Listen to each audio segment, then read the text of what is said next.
Hanbok is the term used for traditional Korean clothing, and there's been a decided revival of Hanbok, largely by the young people of Korea. Some say it started in roughly 2014 when some internationally famed designers incorporated the Hanbok style into their clothing lines, and the trend was amped up by the presence of cell phones with cameras and social media. Add to this a boost in national pride and you have a major trend in South Korea. The origin of the style goes back to the Joseon dynasty, which was in the late 1300s. The elements of Hanbok clothing are comfortable skirts called chima, the men's pants called baji, and the jacket called jokuri. There are even murals on tombs showing similar garments that go back over 1600 years. The garments did undergo some changes along the way in the Joseon dynasty. The women's skirts became fuller, the jacket became shorter and more snug. In fact, toward the end of the Joseon dynasty in about the 18th century, the women's jacket became so short that it didn't cover their chests. An additional piece of fabric called a horiti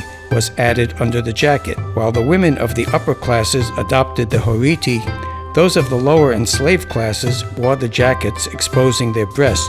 And if they were fortunate enough to bear a male child, they took on the practice of breastfeeding the male child in public, a symbol of pride. There were other class distinctions in the garments, most notably color. The nobility wore more colorful outfits. Children and young girls also wore brighter colors, and with age wore more subtle colors. Unmarried women wore red chima and yellow jokuri. Married women wore green and red or navy blue upon giving birth to a son. Other class distinctions were also in effect. Kings could have symbols of mountains, fire, and dragons. Princesses could be decorated with lotus, butterflies, and cranes.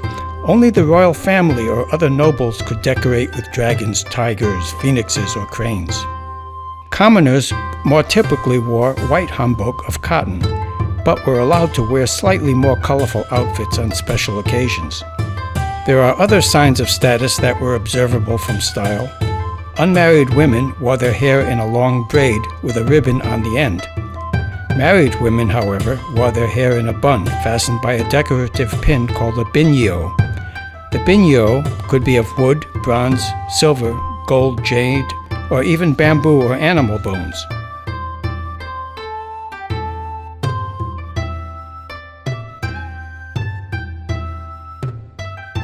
The men's outfit didn't change much over the years, however.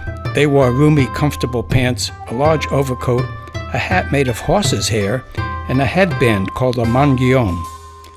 White socks completed the outfit.